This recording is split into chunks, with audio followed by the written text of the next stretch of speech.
เรียบซัวประโยชน์เนี่ยตามบรรดาสังคมบริเวณใน YouTube ថ្ងៃនេះខ្ញុំលើកវិធានបទអំពីអសានវ៉ាតរបស់អភិបាលខេត្តស្រែកែវលោក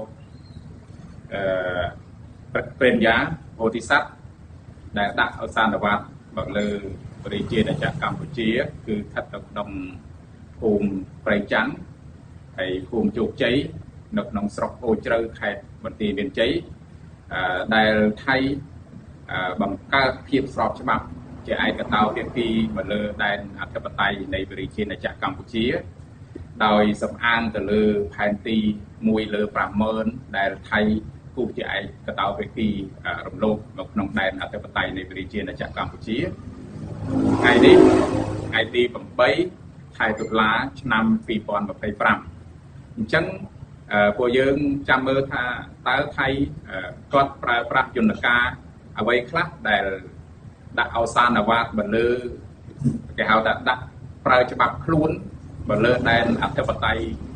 របស់អ្នកដទៃគឺប្រជាជាតិកម្ពុជានោះតើពួកគាត់ថ្លើមគាត់ប៉ុណ្ណាដែលហ៊ានដាក់អសានវ៉ាតក្រៅអធិបតេយ្យរបស់ខ្លួនដូចនេះអញ្ចឹងខ្ញុំសង្កេតឃើញថាថៃតែងតែគិតអ្វីគឺគិតតែម្នាក់ឯងទាំងដែលមានយន្តការទាំង ABC JBC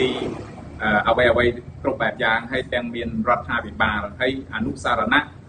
ទាំងឡាយដែលរដ្ឋាភិបាលទាំងពីរបានចុះមកនេះគឺរដ្ឋាភិបាលទាំងពីរក្នុងគេហៅថាកម្រិតរដ្ឋាភិបាលនិងរដ្ឋាភិបាលអញ្ចឹងចំនួនទាំងអស់នេះយើងឃើញថាមានការអូសបន្លាយវែងគឺចាប់ផ្ដើមតាំងពីថ្ងៃទី27 ខែកក្កដាដែលមានការផ្ទុះអាវុធមកប្រាវដែលធ្វើឲ្យវរៈកងទ័ពរបស់យើងស្លាប់នៅក្នុងតំបន់ភូមិ3មកហើយយើងមានផ្ទុះអាវុធជាទ្រង់ទ្រាយធំនៅតំបន់ភូមិ3នៅតំបន់តាមវ៉ាន់តូចតាមវ៉ាន់ធំតាក្របីនោះគឺថៃតែងតែបង្កើតភាពស្របច្បាប់ជាឯកតោភាគីដែលបោះគេហៅថាបោះបញ្ហាមួយពុំទាន់បានចប់តែថៃបោះបញ្ហាមួយទៀតជាបន្តបន្ទាប់ក្រោយពេលផ្ទុះអាវុធបានចប់ដោយមានការចរចាគ្នានៅក្នុងប្រទេសម៉ាឡេស៊ីនោះដោយប្រធានអាស៊ានជាអ្នកសម្របសម្រួលនៅក្នុងនោះដែរក៏មានអ្នកអង្កេតការណ៍របស់ប្រទេសមហាអំណាចពីរធំគឺក្នុងនោះមានប្រទេសសហរដ្ឋអាមេរិកហើយនិងប្រទេសចិនបានសម្របសម្រួលក្នុងការគេហៅថាប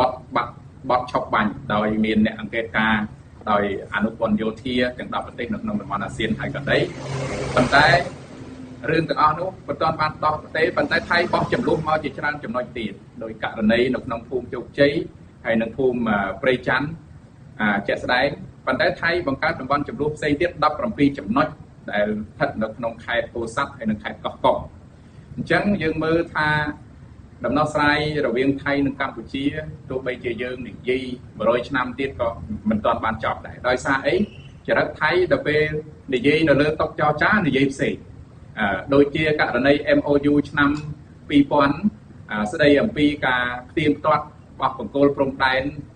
ដីគោកដែលយោងទៅតាមសន្ធិសញ្ញាឆ្នាំ1904ហើយនិងអនុសញ្ញាឆ្នាំ1907មកឲ្យក្តីប៉ុន្តែថៃដល់ពេលនិយាយមិនថាកម្រិត ABC ឬ JBC ក៏ដោយថៃតែងតែទទួលស្គាល់ផែនទីលើ1 លើ 200,000ដែលមានសន្ធិសញ្ញាច្បាស់លាស់រវាងបារាំងហើយនិងសៀម